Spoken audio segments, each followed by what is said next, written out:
what are your goals within the next year of being an athlete to even going beyond college? Yeah, my biggest goal.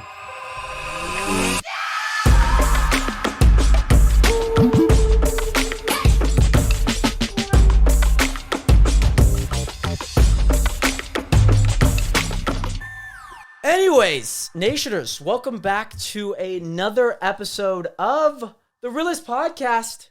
No banner. Well, I guess we could call this a banner. You're all academic. That's our banner. That is our banner. The all academic. Today, Nationers, we do have a guest. As I mentioned on my live stream, we got a few guests lined up. I drove 2 hours for this one down in Moscow, Russia. I drove all the way to Russia for this one. Yeah, underwater and everything. Yeah, underwater. Yeah, I have a boat like car, so I was cruising. Brilliant. But today, Nationers, we have a guest.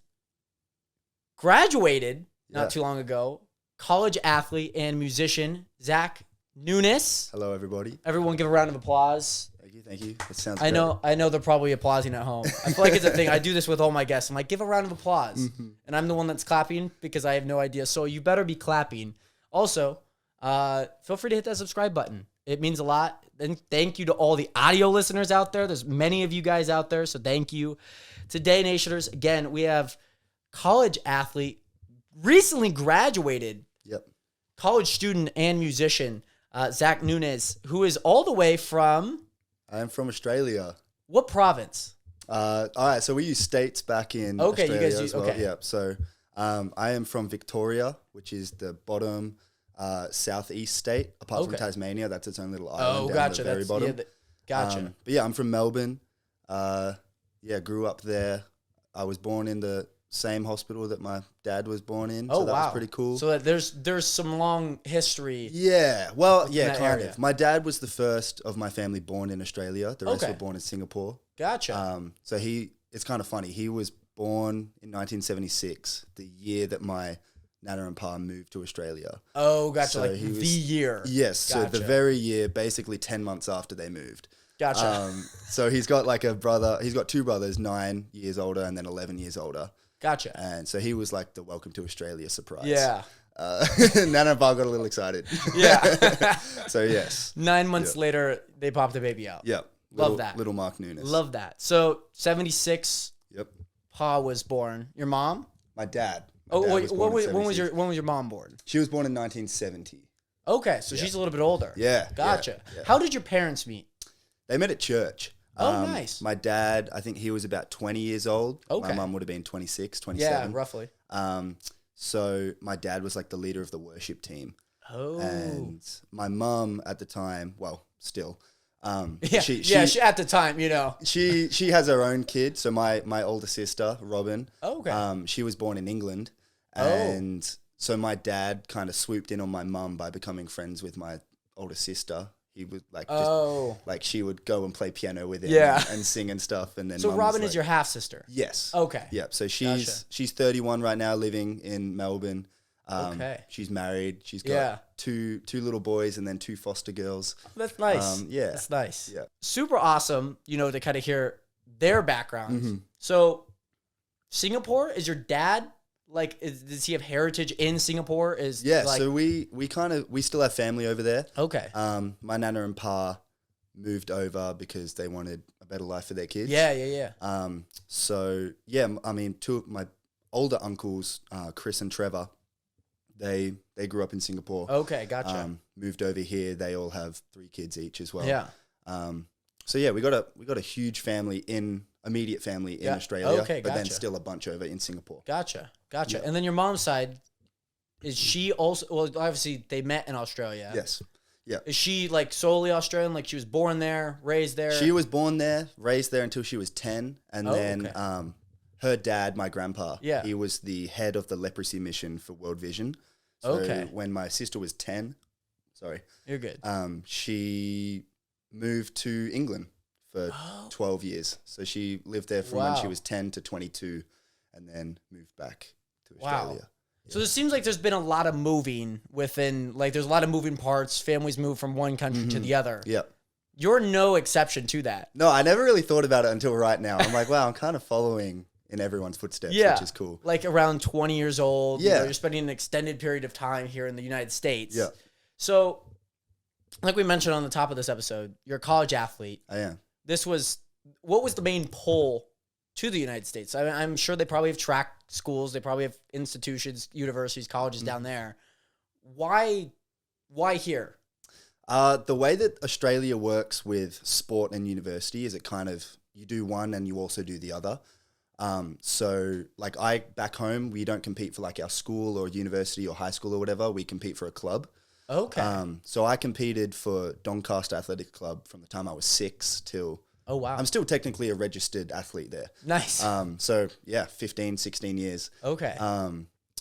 So it doesn't really go hand in hand. Okay. So coming over here with the facilities and the ability to be able to do both of them at the same time, supported at the same place, Gotcha. just makes it a whole lot easier, as well as the funding and... Oh, sure. Like I got a really nice scholarship to come over here, which I wouldn't have back home. Sure. We get access to, athletic trainers and just all kind of stuff. And plus, like, I think by the time I was 16, I started getting pretty decent at track. Sure. And I was like, well, maybe I could go to the States for a year or two and see how I like it. And then now it's 4 years later and I'm loving it. So yeah. And you're a graduated college student. Yeah. About to go back to NCAA championships, yes. Hopefully. Yeah. So we've got, this coming week, we have the West preliminaries, which is the top 48 in the West. Okay. Will compete. And you're seated as? I'm seated as 21st right now. How many go through? 12. Gotcha. 12. Okay. Yeah. So it's gonna be a task to get to the next round, but I'm feeling pretty good. I've been working pretty hard, so hopefully we get there. Yeah. And if not the end of the world. We come back next year. Yeah. But, so this is interesting because obviously, myself included, yourself included, we had like this really, really odd year, with COVID and that kind of just not like crippling, but like the entire world was on pause. It wasn't just like tracking, the States. They gave you an extra year, right? Like because you didn't compete that year. Yes. Yeah. Gotcha. So we had our indoor season and then kind of March when everything kind of blew up. We went home for spring break. So my girlfriend at the time, she's Canadian. So we went to stay with her family for the week for spring break. Sure. Which ended up being a little bit more. It ended up being 6 months because they said, hey, there's no school and we couldn't get back into America because we were both foreigners. So that was rough. I was planning on going home. But then airports were getting closed. Sure. And I just made the decision to stay. Yeah, it was like at a certain point, I feel like it's just like, do you stress out about going home, or do you just like? Yeah, it was rough. Suck it up for a year. Yeah, I mean, like at the time, it was just a very hard decision because I was like, on one hand, I'm leaving my girlfriend, but going to my family. On the other hand, I'm leaving my family and going to my girlfriend. Yeah. But yeah, I mean, so because of that, I didn't get to go home for 2 years. Yeah. So that was very rough, and luckily last year we were able to get home, which was good with all of the COVID restrictions and everything. That was very fun. It was fun. Yeah. So Jared, so I missed my first flight to go home because I got a COVID test, but it was the wrong COVID test. It wasn't like up to standard for. Yeah. You had travel. to get it within 3 days of departing. Yeah. And, so I just got a rapid one because I was like, I need the results. results. Like you just need a test. Yeah. And then I got there and they were like, oh no, you need the PCR. And I was like, what is the PCR? CPR? Do I need want to kiss me? Yeah. Mouth-to-mouth resuscitation? Yeah, I do. You don't have COVID. There you go. So that was rough. So it was, I remember her name, Abigail was the flight attendant or whoever she is at the front desk. Yeah. And one of my bags was overweight, so I had to like reshift some stuff. Yeah. And then she was like, oh, that's okay. We got the stress out of the way at the start. And I was like, yeah, it's good. You're always going to have one thing stressful at the trip. Yeah. Especially when you're traveling around the world. Yeah. So we had a giggle about that and it was funny. And then 5 minutes later, she told me I wasn't allowed to fly. Yeah, she's like, hey, you're actually not allowed on this plane. We probably should have caught that like 5 steps earlier. But Exactly, yeah. So that was heartbreaking. Yeah. Because mom and dad had done so much to get me home already. Which is obviously like kudos out to them. Yeah, absolutely. And then my mistake meant that I probably wasn't going to be able to go home that summer. Yeah. It was, so I was just bawling my eyes out in front of her at the desk. I was like, it doesn't help that I'm vaccinated. Like I have this test. Like I've never had COVID before in my life. And she was like, I'm sorry. Like we can't send you to, so I was going to, it was a connecting flight from Spokane to LA. And then I was going to fly to Singapore and then to Australia. Yeah. And she says, like, technically we're allowed to let you fly to LA because it's not an international flight. Yeah, it's still in the US. But we don't want you to get stuck in LA. Yeah, and because I said, then you'd be effed. Exactly. So I was like, you know what? That's fair enough. Thank you, Abigail. Crying, I walk off, and she's like, her like customer service brain kicks in. Yeah. And she says, okay, have a great day. And I'm just like bawling my eyes out like, in front thanks, of her because my whole life has just been falling apart. And I was like, thanks. I guess. Yeah, but that was kind of funny because you look back at it, and it's like, oh, have a great day. Yeah. And I imagine she was like, oh no, I can't believe I just said that. like enjoy the movie too. Yeah, exactly. Yeah. Like, enjoy your food. Thanks, you too. Yeah. But yeah, so that was rough. And then a week later, we found out that I could get into another flight, but I needed to get my COVID test in Spokane. Actually, Coeur d'Alene. That's right. Yeah. Wow, you're a legend. So my roommate is from Deer Park, which is basically a little Spokane, bit, kind of north of it. Yeah. So I went and stayed with him for a night. And then Jared picked me up from his place, which was like 30 minutes in the other direction. Yeah. And then we drove an hour and a half to Coeur d'Alene. Yeah. And then got my test, came back, and so I wouldn't have been able to go. And then that was all fine. So then the next time I went to the airport, I kind of wished it was Abigail that was still at the desk. You're like, oh, hello, I'm back again. Yeah, I actually ended up having a great day. Yeah. Just happened to be a week later. Exactly, yeah. But it was just some guy called Max, and he didn't even check my COVID form.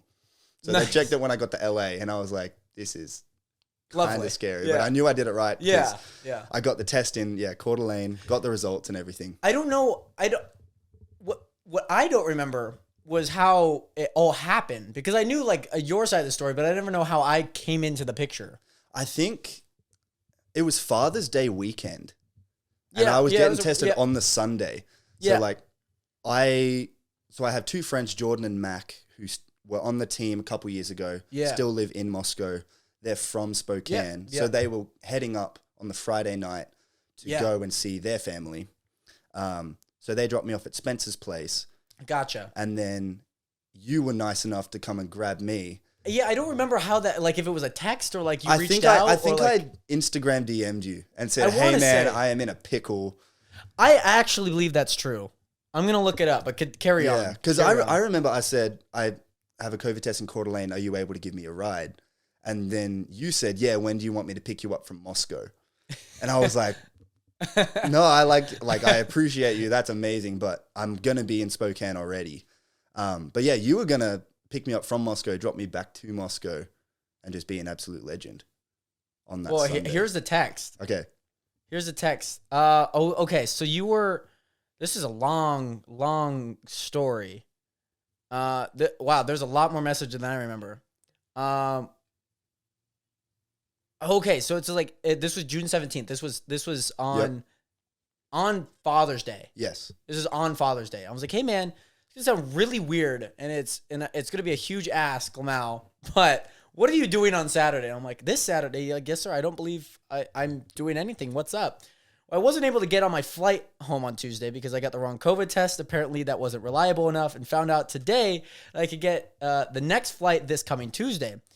So if that's the case, I'm going to need a COVID test done on Saturday. But the only place that has a specific test I need is in Millwood, and I don't have a ride there. And then, boom, bada bing, it ended up not being Millwood. It ended up being Coeur d'Alene, which was another long text. So yeah, it was, okay. No, I remember you're like, "Hey, I didn't get on the flight. Thank you so much." Okay, so this was the first flight, if I'm not wrong. Was it? Yeah, because you say, "Hey, mate, I didn't get on the flight. Thank you so much for you and your generosity. But unfortunately, I won't need to come to Spokane to take a test anymore." Do you ever remember not having to take the test?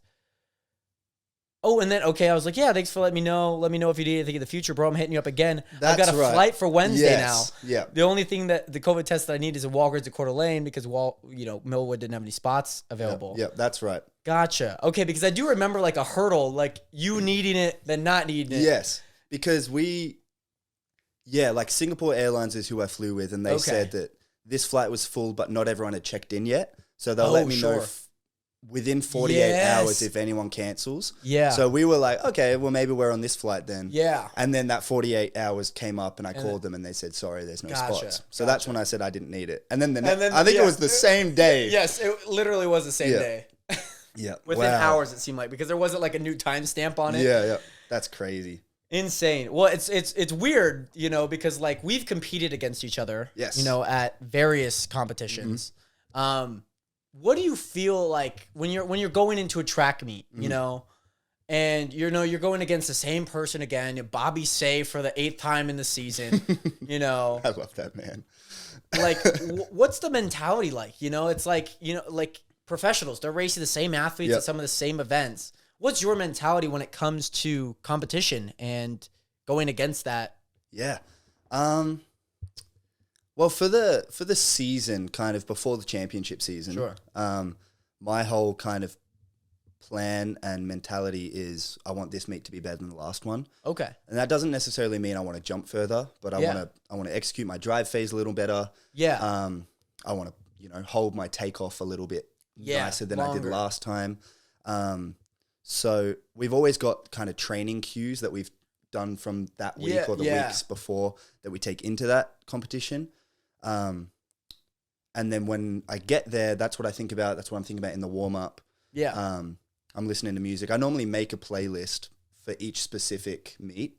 Just kind of, I make it that morning, just depending on what kind of mood I'm in. Yeah. So half the time it ends up being like just Silk Sonic and 70s funk. Yeah. Just because it gets me in a good mood. Yeah. But then, so I'm thinking about all of that during the pre-meet, during the warm-up, and then when I get on the runway, I kind of try to put on this kind of animal instinct. Yeah. It doesn't always happen, but like, I like to think, I'm the guy. I feel that. I feel that.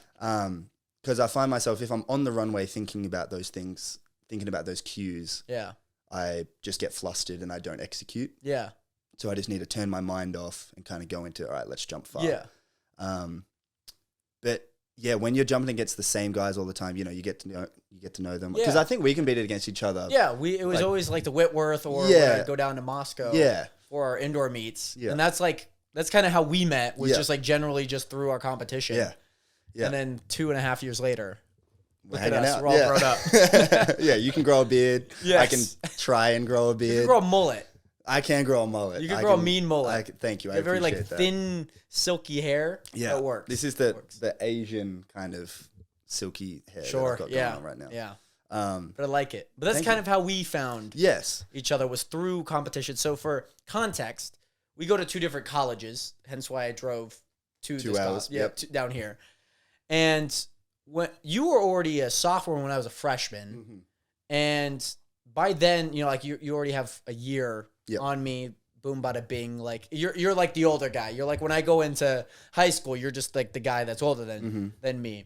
And like, as I imagine you do the same, you're looking at like who's on the list. You know, you're like, oh, there's like a new guy, or there's, I've recognized that name. Like all throughout high school, all throughout like club, which obviously that was like kind of the main T, it seemed like, down in Australia.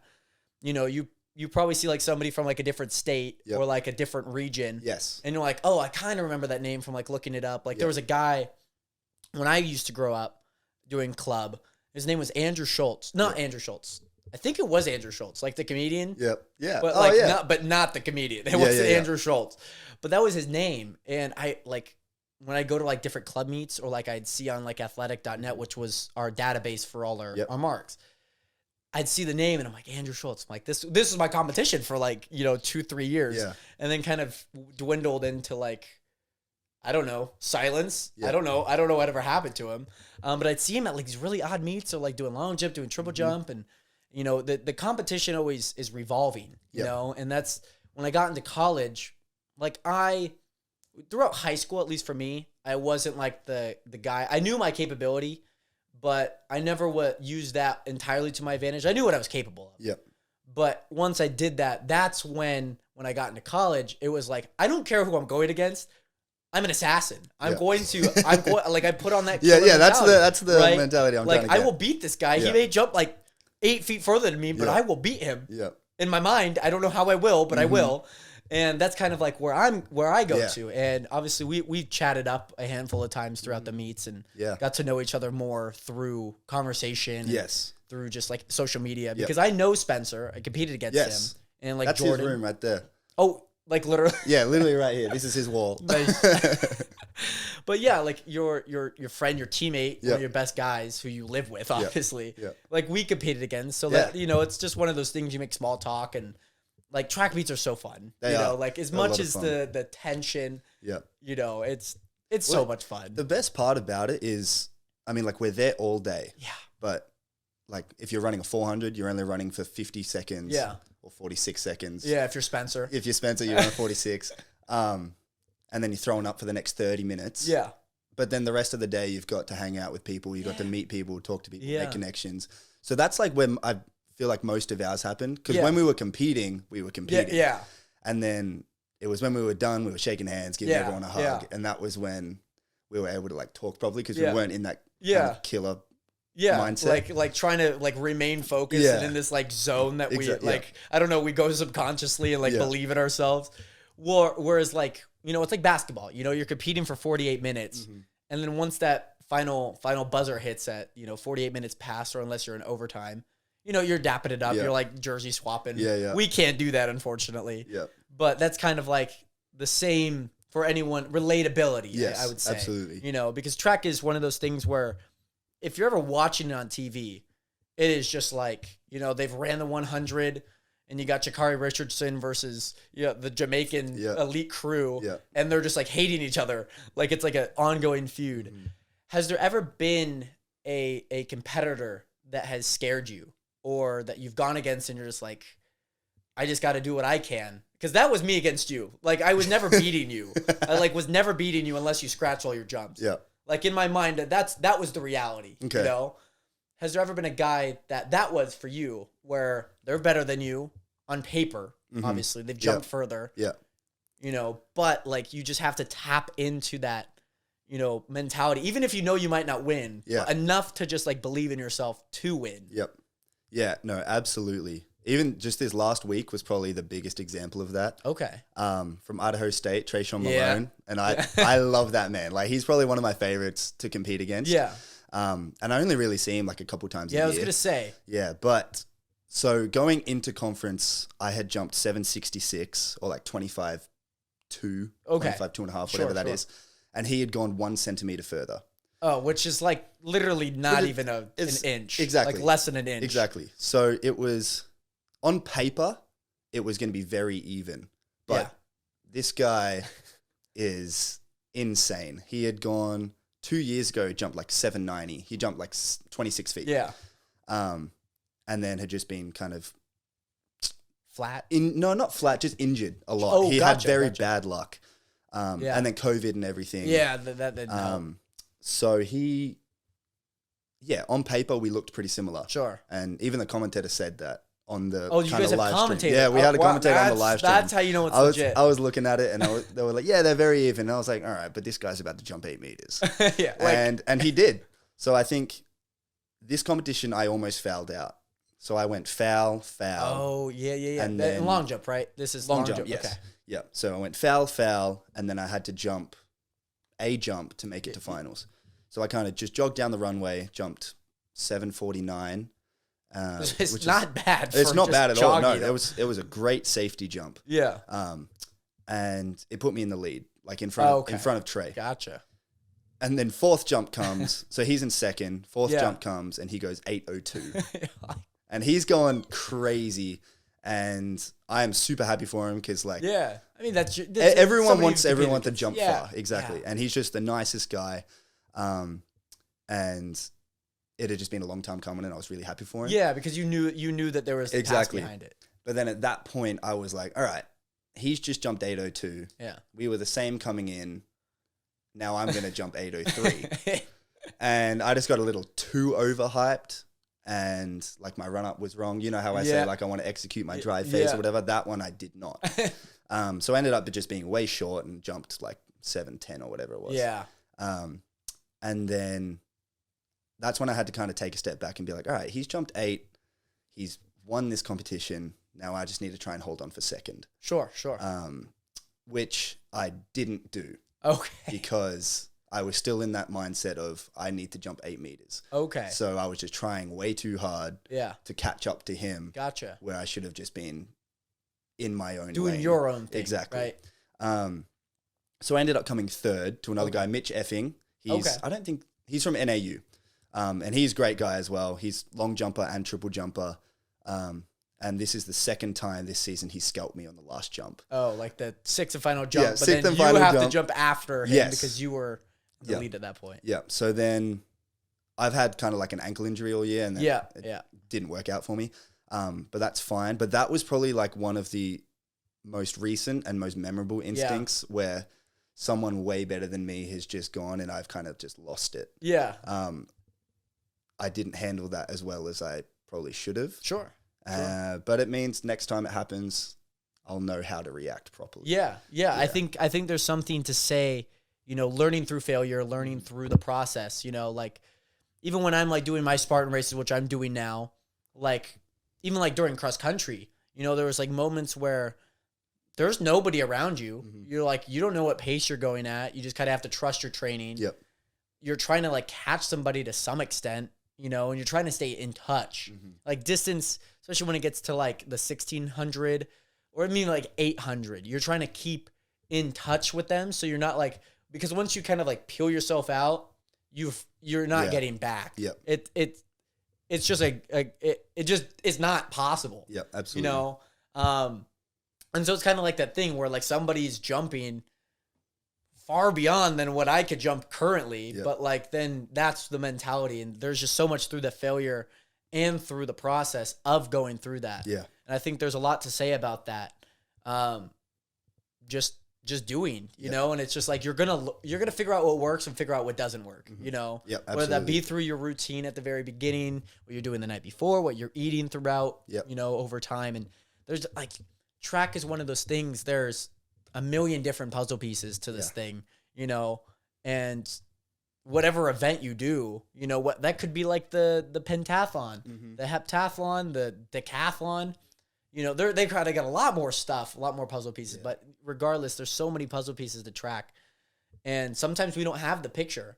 Sometimes we don't even have the pieces, and no matter what, if I'm at least finding those pieces or finding what the picture looks like, I've won. Yep. Because then every single day I'm at least attempting something, and I'm like, okay, I know that doesn't work, so I'm not using that puzzle piece at that spot, or I'm not using that puzzle piece anymore. Because it just doesn't fit this puzzle, and whether that be like the coaching, maybe that's just like a difference in that. Mm-hmm. Maybe that's a difference in your goals, and like I like to say that we're like-minded within a certain meet and go leading up towards it, where it's just place a puzzle piece. Let's learn how we can place this puzzle piece effectively more and more. Yep. And I'm a big analogy guy. So like puzzle pieces are like, I like this one. This is a good analogy. Right? Yep. So no matter what, every single practice, every single season, in the grand scheme of things, it's about placing one puzzle piece at a time. Yep. Like throughout high school, I had beat our freshman triple jump record, done well in long jump kind of throughout. That was a little bit more like a steady growth, steady, incline. Whereas like triple jump was like whoop, and then it just like fell for like 2 years and then kind of popped back up and then popped back up again. But through that 1 year, it's just like, what am I doing wrong? Yeah. I mean, you're not doing anything wrong. You're learning how to do it right. And that's like a super important thing for any athlete out there who may feel like it's frustrating that you're not reaching the goals that you want to reach. Like, what about if I want to be an NBA championship? I have to learn how to shoot a basketball first. Yep. That's super important. Yeah. So how many more years left do you have for athletics? I have 1 more year. Okay. Yeah. So I'll do my master's next year, finish off my track kind of collegiate career. Yeah. And then, head home. Gotcha. But, with that whole kind of like, you got to set up goals in order to make that main goal achievable. So with like Idaho Track and Field, our coach, Tim Corley, He's made process goals very, very important. So every team meeting we'll have on a Wednesday night, we'll get into smaller groups and we'll talk about, all right, what do we want to focus on this week? Yeah. Whether it's, I want to get 8 hours worth of sleep every night or 5 nights a week. I want to eat vegetables. I want to, drink 3 gallons of water. Well, gallons, I don't really know what the thing is. A lot of gallons. That's we'll take it for the hypothetical. Maybe 3 liters of water. Yeah. And ultimately, if I make those a habit, then that main goal gets a little bit closer. Gotcha. So that's like a massive priority that we have in our team. Okay. Is doing the little things in order to make that big thing not seem so big. Yeah. And I love that. Like the attitude within our team as well just gets a lot better. Sure. Because everyone knows they've done everything they can. Yeah. To get to that point where it's conference championships, you're on the line, you're about to race all these people that have been working just as hard as you. Yeah. But maybe they haven't had those process goals that you've had. Maybe the foundation isn't all there entirely. Yeah. Yeah. So we want to make sure that we have spent the time doing what we need to do to know that when we're on that line, we have the best shot. Gotcha. At doing and achieving that goal that we set out at the start of the year. And goals will change. Sure. Like I had a goal at the start of the season to win conference. Yeah. And indoors, I was the favorite. Sure. And 3 days before we went, I pulled my hamstring. Okay. So I didn't get to compete the way that I wanted to. Yeah. And then obviously this outdoor. Yeah. Trayshawn jumps 8 meters. So bum ankle and it just like everything. The puzzle pieces aren't in the right place, but they fit. Yeah. Yeah, absolutely. So things are going to happen. There's going to be setbacks. So just stay on your path and do what you need to do. Let me fix this real quick. You're good. No, I think that's like a great message and a great sentiment. This is an image right now. That's a thumbnail. Thank you very much. I don't wear headphones very often. But no, I think there's I mean like I said, there's so much to say about that, and not to call out our team, like Spokane wasn't as like fundamentally to the program. Mm-hmm. It was very fundamentally to the athlete. You know. Yep. Like some athletes just wanted there just because they wanted to compete. Yep. That's truly what they wanted to do. Enough. Nothing against that. And I mean, that's kind of what you get with a community college like that. Whereas like when you are at, Oregon, it's not like for fun. It is strictly to win whatever that may be. So for you, what are your goals within the next year of being an athlete to even going beyond college? Yeah. So my biggest goal would be I want to be an All-American. Okay. So I want to be top, whether it's first team, second team, whatever. Yeah. So top 16 in the US for long jump. Gotcha. And so that's kind of like when we're setting our goals, we'll have our dream goal. Gotcha. So that's my dream goal right there. Gotcha. Okay. And then my hopefully more realistic goals, win conference. Okay. Jump 26 feet. Okay. Jump 52 feet in triple jump. Yeah. And I want to have fun doing it.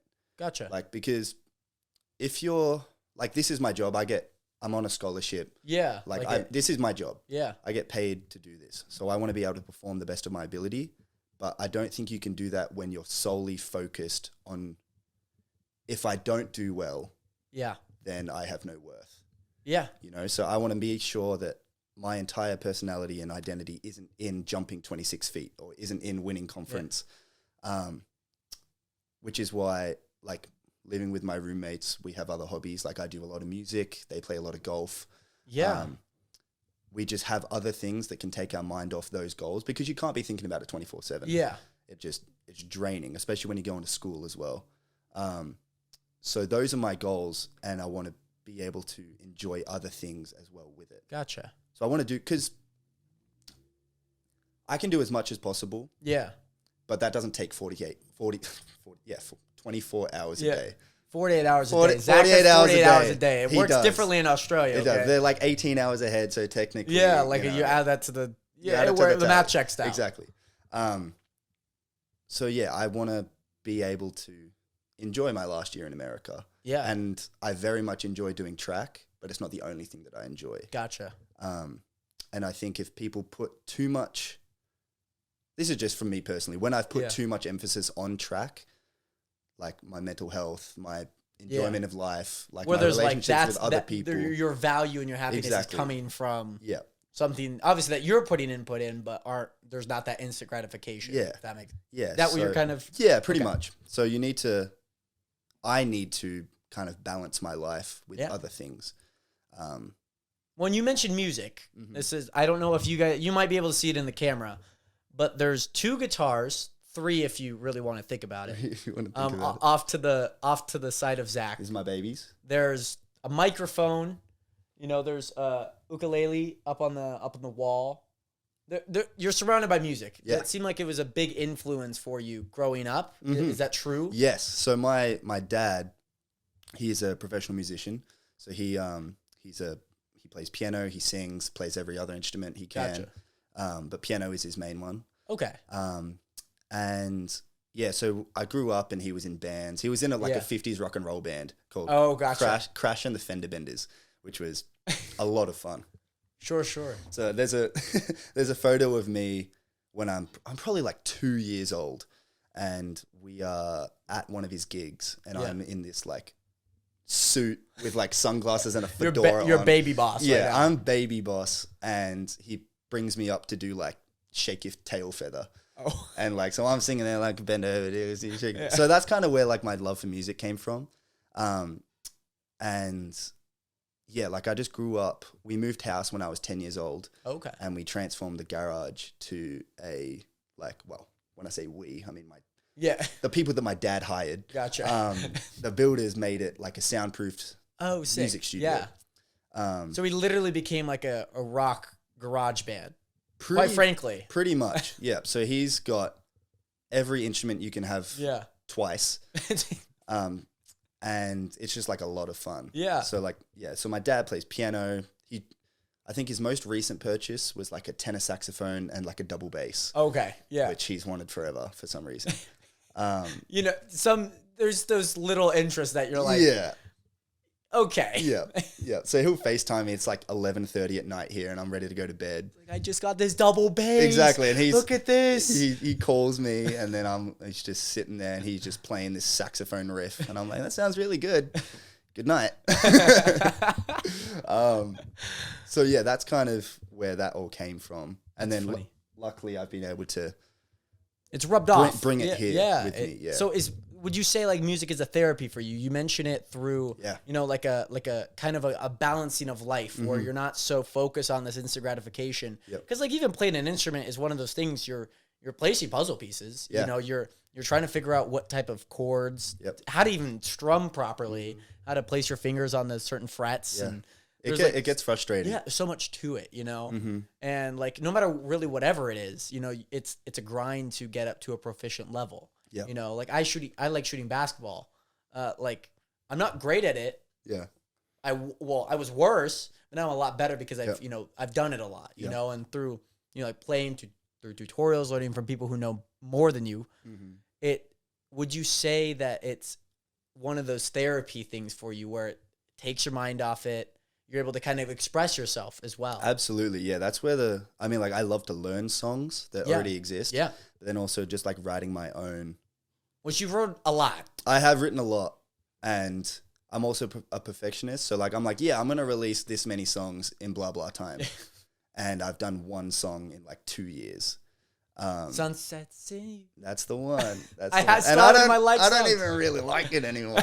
There's been some changes. There's been some changes in the lifestyle since that song was released.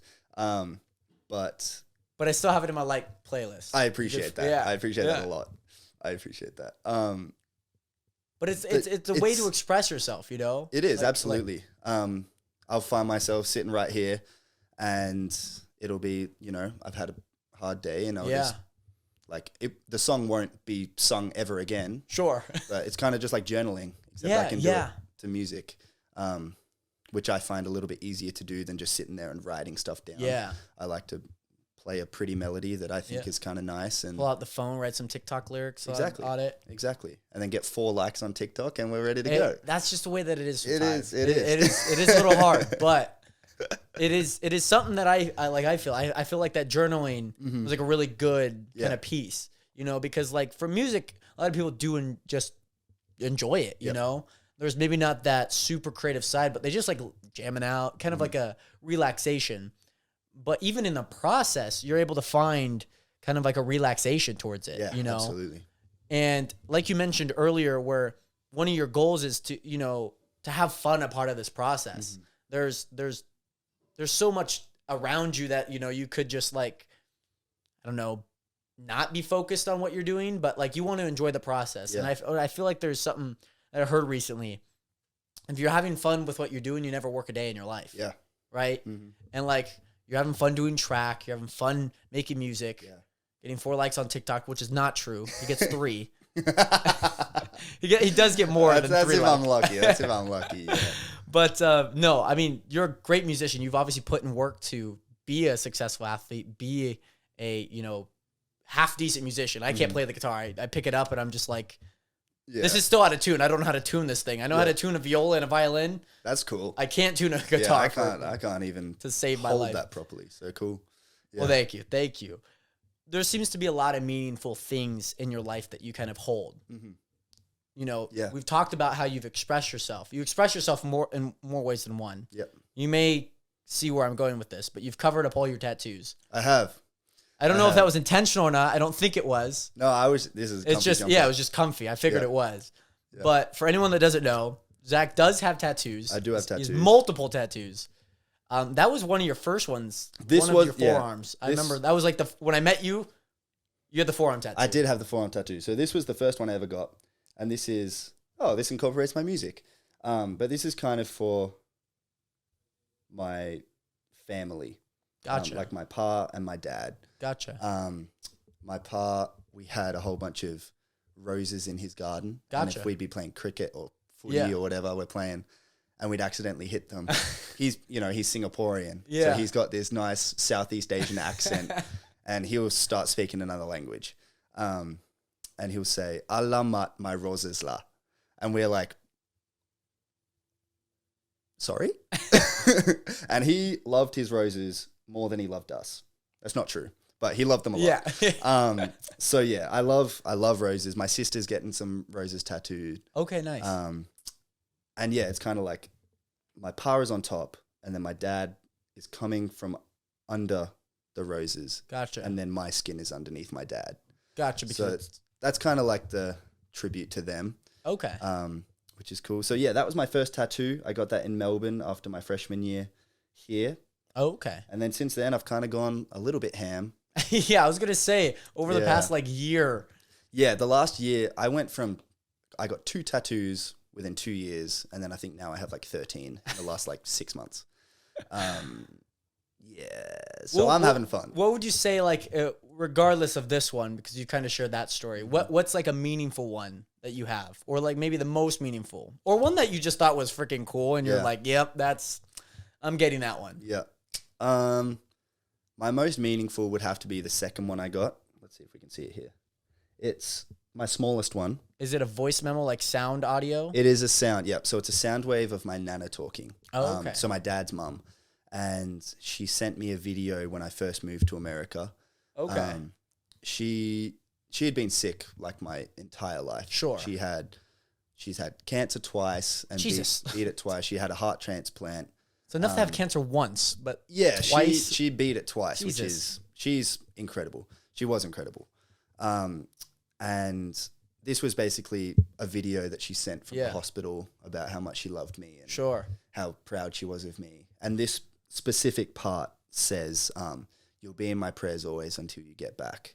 Gotcha. And I got it the Christmas, which was kind of 2 weeks after she died. Oh, gotcha. So that would definitely be my most meaningful. Gotcha. Just because of, obviously you're taking a huge step, being away from family, not even mentioning, we didn't know, obviously none of us could predict COVID. Yeah. Unless you're a time traveler. Yeah. And so you never would have guessed that you were going to be gone for 2 years. Yep. Yeah, absolutely. And so it probably even means more, correct me if I'm wrong, it probably has more meaning now because it's still you still have family a part of you. There's that sense of connection, you know, even if they're not there, even if your dad's not FaceTiming you talking about his new tenor saxophone or new instrument that he's got, his 5th piano that he's got on the wall.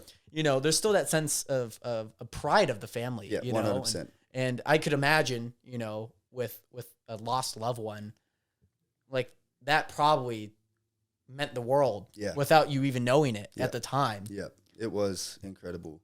I remember she died on a Tuesday night, and it was when we had like a small group for our church, and we were just like worshiping, and I watched that video like 4 or 5 times. Gotcha. And just bawled my eyes out. And then I was like, I need to get something. Because I wanted to get, when I was growing up, she made the best curry puffs on earth. So me and my cousins were going to get a curry puff tattoo while she was alive, but she hates tattoos. Oh, gotcha. So we never got one.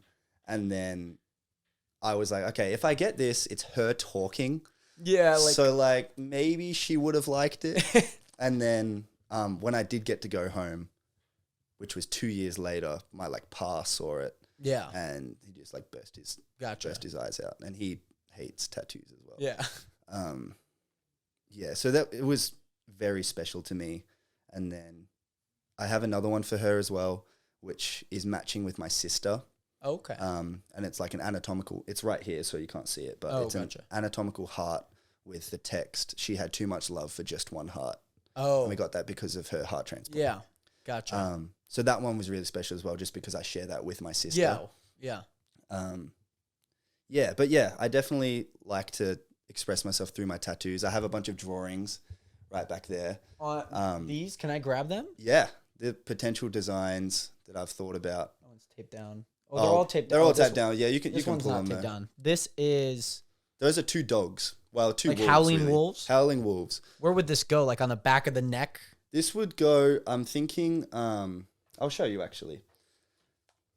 It's going to be a part of a back piece. A back piece? I plan on getting pretty tatted. Yeah, you're...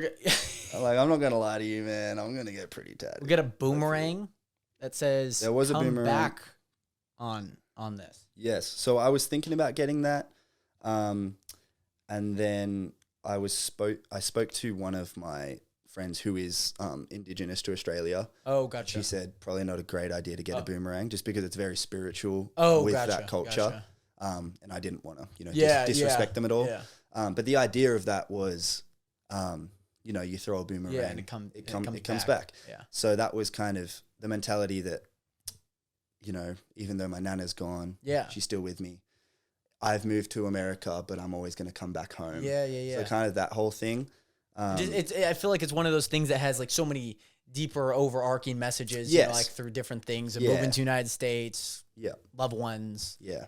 Gotcha. So I need to figure out how to do that in a more respectful way. Gotcha. Yeah. A yo-yo. Ooh. It would be interesting. That is interesting. That could... Because it does come back. Well, I mean, if you're good enough, it does come back. I mean, the way I... Yeah, either way, boomerang, you probably have to be good enough to throw it. Yeah, that's a great idea. I'm just trying to... I'm gonna add it to the vision board. Should I just draw it on a piece of paper after this podcast? I'll put it on Instagram. Sounds good. Yeah, I'll draw a little yo-yo. But that right there is the back design that I'm thinking of. Oh, sick. So it's a stingray, and then 2 wolves. Oh, I sound very basic right now. Two dogs. All right. So my dog Mumbo back home. Gotcha. And my other dog who I grew up with, Calypso. She unfortunately drowned in our backyard pool. Oh, okay. It was unfortunate. When you first said drown, I was like, did you take her to the beach and like you just didn't see that your dog was in the water? No. Just floated upside down. She a little dark to think about that, but she was the princess of the house. She was adorable. She was just this little. Have you seen Underdog, that movie? Yeah. Yeah. So the Beagle and the King Charles Cavalier, they fall in love. This was their baby. Gotcha. So she was a Beagleier, and she got her head into a empty bag of dog biscuits and got stuck, fell in the pool and suffocated. Oh, that's such yeah, it's bad. So I was probably like 15 and my younger sister was probably 12 or 13. Gotcha. And mum comes in shaking, crying. We lost the dog. Yeah, Calypso's dead. So that was very bad. So I kind of, I love in my memory. dogs. Yes. So they're wolves, but it's Calypso and Mumbo. And then there's one more under. Yeah, so then that was a palm tree underneath, which is, we have a palm tree in our backyard and Dad wants to get buried under it for some reason. Wow. Because he loves it. What? We're talking about death a lot right here. Yeah. He does. It seems like he loves a lot of things. Yeah. Palm trees, instruments, me. In that order. Yes, in that order specifically. Yeah, so that's an idea. Yeah. I like my tattoos to have some meaning. I have a few that don't have meaning. Sure, they're just because they look pretty. Like I have a butterfly. Yeah, on the back. Yeah, on my tricep I have it's a great tattoo. It's a butterfly. I just thought it looked cool. Sure. Yeah. But yeah. I mean, it's nice. It's nice. I'm going to kind of turn back a little bit. You should definitely do that. Because we've talked about a lot of death, maybe the lows of lows, and maybe stories behind that. Let's take it all the way to the top. Let's go. Let's take it all the way to the top. Zachary Nunis, as an athlete, you said you competed since 6th grade, or 6 years old, excuse me. 6 years old. I looked all the way back through your Instagram, and I believe even the second post on there, when you used to have the white crop tops on the, not like shoes, but you had the white crops on the images. So I was looking back, you've seen a lot of athletes, like people that you've looked up to some extent. You've taken inspiration, you've looked at, who they are. You know who they are. Yeah. I imagine most people are like, oh, that's okay. That's another dude, What's your greatest achievement thus far? Ooh. Athletically, I would say this kind of sucks because it was 6 years ago that I did it. Gotcha. But I won nationals in long jump back home. Oh, sick. I won the under 18 national championship. He's a national legend, actually. Oh. They just don't know it yet. It's just waiting for the time to catch up. They just don't know it yet. But yeah, when I was 16, I won the under 18 national championships in long jump. So that was pretty incredible. Yeah. But I think since then, my most proud that I've been of myself was my freshman year in indoor conference. I just moved to America. Yeah, I mean, this is your first year in college. Yeah, I'd been training a lot more than I had ever before. Yeah. And because of that, I had a few injuries, as you do. So my training wasn't as effective as it could have been. But we went to the indoor conference champs, and I came second in long jump and second in triple jump, both with massive PBs. I jumped 15 meters for the first time that I'd wanted to for 4 years. Yeah.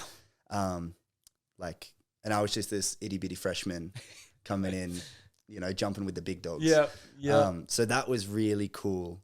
And that just the feeling that I had during that competition was just electric. When I jumped that last jump, I couldn't feel my arms or my legs. Yeah. I just had tingles and the adrenaline was just pumping. Yeah. And it was just so cool to be there with my team, all celebrating together. Everyone did pretty well that championship as well. Sure. So it was just a great time, just positive vibes. Everyone's just in a really good mood. I feel that. And I was like, I made the right decision coming to America. Yeah. So it almost validates, all the work that you put in through the long traveling. Yeah. Yeah. So we're getting the instruments here. Mm-hmm. Yeah. Yeah. These babies.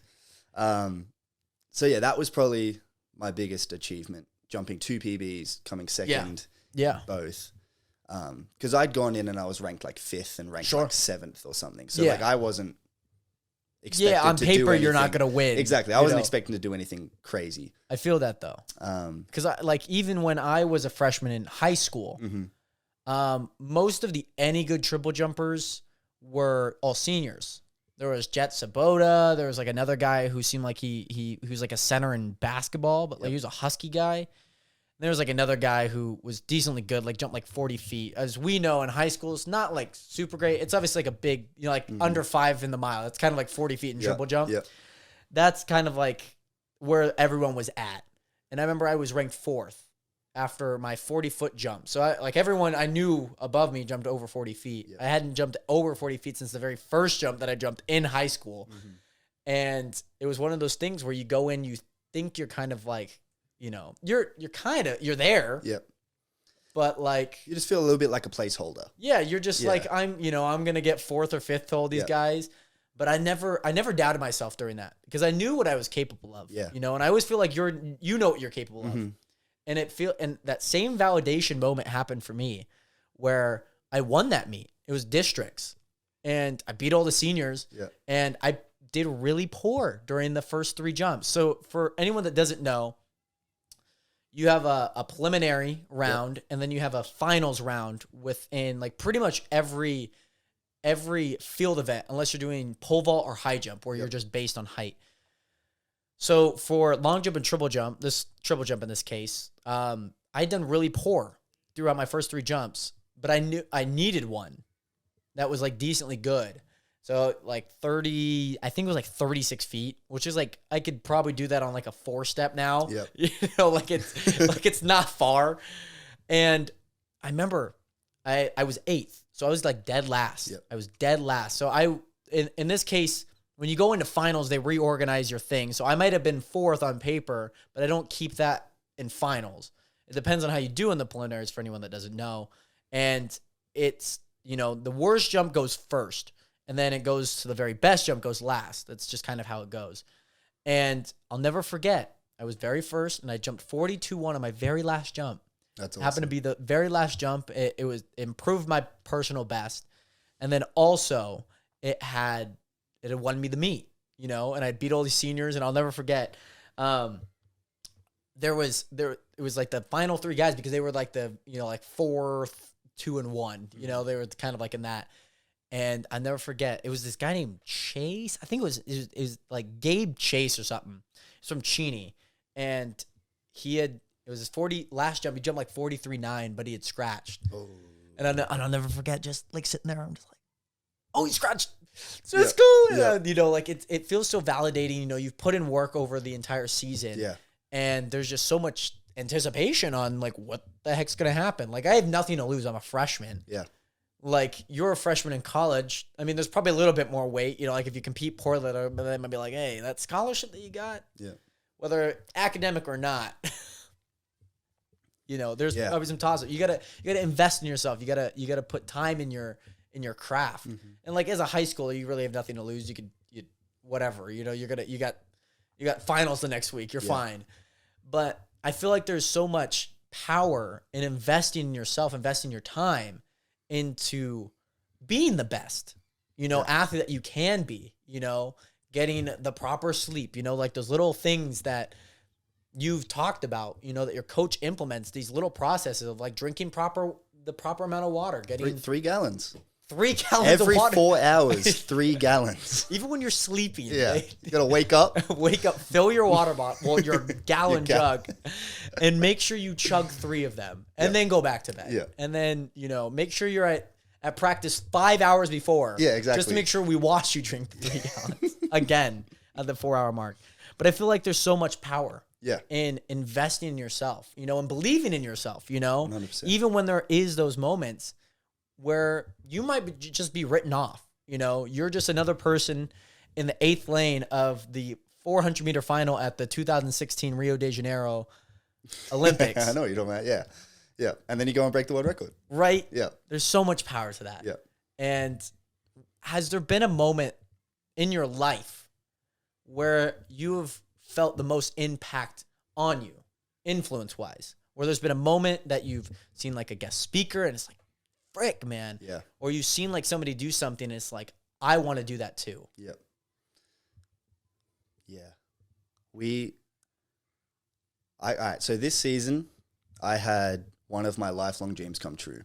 And it was to talk to Christian Taylor, who is the 2nd best all-time triple jumper ever. And Tim Corley, our head coach, is pretty good friends with him. So he organized for Christian Taylor to speak to our team over Zoom. And we spoke for an hour and then we got to ask him questions. Yeah. And I went up to him and I said, hi, first of all, you're amazing. I used to DM you when I was 14 years old. And he does have the DMs to prove this. I do have the DMs to prove this. And he remembered me. And that was kind of cool. Yeah. And I asked him about an issue that I was having kind of that season because I had competed at Hayward Field, which was also a lifelong dream since 2012 when Ashton Eaton broke the decathlon world record. at that stadium, I was like, I want to compete there. And then they've also revamped the stadium. They've revamped it, so even better. So nice. So me being just this kid from Australia, like the week before he'd gone and competed at Hayward Field, and then now I'm talking to Christian Taylor, like in that moment, I was just like, wow, this is like everything that I've like worked up to at this point has now, like you said before, it's been validated. I know that it's been worth it.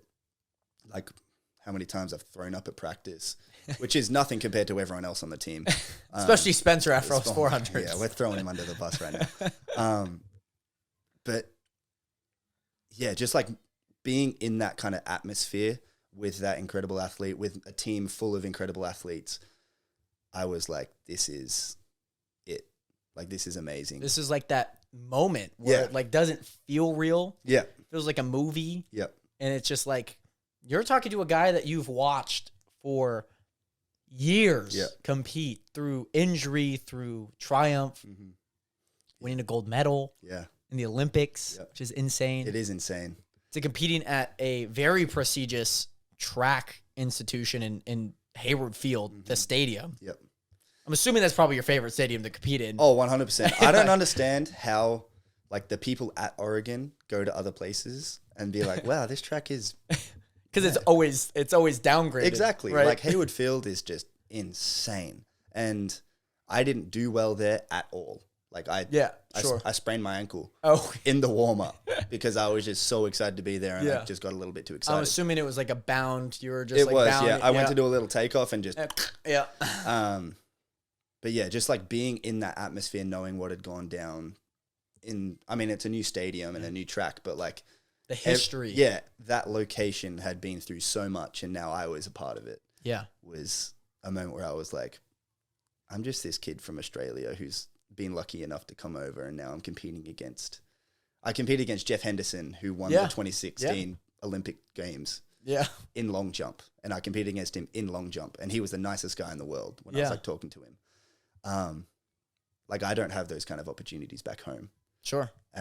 So as much as I love home and I'm excited to go back, like I want to spend every moment here just reeling it all in and experiencing everything that I can. Living that dream, you know, that the random kid in, you know, Europe or Africa or Asia, you know, it's just like they're watching these people. And it's so hard to like, you know, believe that one day I might be standing on that podium. You know, you probably hear all these stories. We've probably all heard these stories of some random kid in like Iowa who just like, you know, his coach was like, you could be a pretty good athlete and then became one, you know, but it's just not like an overnight thing. We feel like it's an overnight thing in retrospect, but it is through the grit and the grind. Absolutely. You know, like when I'm making these YouTube videos, when I decided not to go back to college, this is like a very, very similar moment where like you know, there's some recognition, you know, when you're getting recognized for your work and your efforts, it's just like this whole blur. Like you don't know how to like react at all. Like if somebody told me like a year ago, like that, like you would be meeting Eric, you'd be a part of one of his videos. Like, okay, cool. Like that, it didn't seem fathomable until it happens. You know? And like, I never would have thought I'd done Spartan racing. Like it just randomly popped up in my mind when, like, even when I took you to the thing, like I knew that I wasn't going back at that time to college and track. I just knew I was doing YouTube. That's all I knew. Like I didn't know I was doing Spartan racing. And now it's just one of those things that it kind of revitalized my athletics. It's just another thing that I've added onto my list, and it keeps me hungry, keeps my grind going. And I got a whole nother field that I want to go attack. I keep looking at something. I keep looking at you. Okay. I think like one of the things that I admire about you most is your follow through. Like you told me at the start of summer, of summer, you had this whole summer bucket list that you wanted to do. And then every week you were releasing something from that bucket list. And that's what, like, I use that as motivation to then start recording more music. Because like I said before, I've released one song in 2 years. And now I want to, you know, I've got like 4 or 5 songs recorded that I'm going to release in the next 3 months. So I think having goals is great and having like these aspirations, but then actually following through on it all, that's when it starts to, you know, you get the snowball effect. Where everything starts to kind of ramp up and start to finally figure itself out and work and everything like that. So that's what, like, from our conversation last year in your room, like 11 years ago, or 11 months ago. 3 gallons of water, 3 liters, 11 years, 11 months, kind of same thing. It's all the same thing. Like, that's just been a very nice, motivating thing to be seeing you, especially because it's on social media, so it's very easy to access what you're doing. That's just been really cool to watch, and that's motivated me, and I know it has other people as well. So that's really cool. I'm glad. Yeah. I'm glad. Like, like we never do it for, the likes or whatnot. We do it for the impact. Yep. The impact that we have. We write songs to make the most impactful piece of art that we can, through our lens of creativity. And there's so much, again, power in our voice and our expression. However we do that, however we share that, some people like to keep it silent for 5 years. Yep. Kendrick Lamar, and kind of voice that through his music, and there's different ways to go about it. There's different avenues, different streams. We're all taking a different vessel to our goal.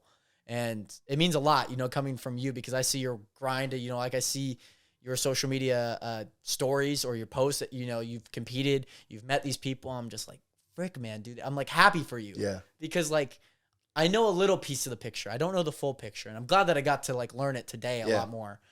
And again, like I only see a small lens of it. I don't know what you're doing in classes. I see the more athletic side. I see the grind, the work, and, there's that infamous video that you'll probably look back in 5 years when you jump in on the final jump and you just lay there. And it's just like, it's like, I feel the relief in it because it's like, I made it, as you've mentioned, the results at that meet didn't pan out entirely how you expected it to, but I sense the relief, and there's like a deeper story to that video, and it's just like this, like, oh, like I've relieved this tension. I'm finally done with this meet, but it's like, there's so much behind that. There's so much force behind that one little video that I imagine not many people really care or will ever recognize. Yeah. And that's why I do this podcast. Yeah. Because there's these stories that people will probably never share in public. They'll probably share with like friends and family. And I always want to give a voice for that. Mm-hmm. The outlet of expression, as I like to say, where people can share these stories, about meeting Christian Taylor, one of the greatest triple jumpers of all time, having moved across the Pacific Ocean to a completely different country to go to college and, pursue an athletic career. And that's what I want, I want that story to be expressed, through your music, through what you've done as an athlete, as a person. But what I want to know is, who is Zachary Nunis? That's what I'm still trying to figure out. I do track, I do music, I draw tattoo designs for myself. But I think it's weird. Like when I was growing up, I was like, oh, by the time I'm 18, I'm going to know what I want to do with my life. And then I got to 18 and I was like, USA kind of seems kind of nice. Yeah, and now I'm 22 and I'm like, oh, being 30 looks like, maybe I'll have it all sorted out then. So I think Zach Nunis just wants to grow. That might sound lame, but I want to be able to not stay pigeonholed with whatever I do. I want to be able to, move around. I want to live in France for a year, maybe. I want to live in somewhere else. You know what I mean? I just want to be able to do what I want to do when I want to kind of do it. Yeah. So, Zach Nunis it's me. Just let me be me, man. Yeah. You see that surfs I love it. I love it.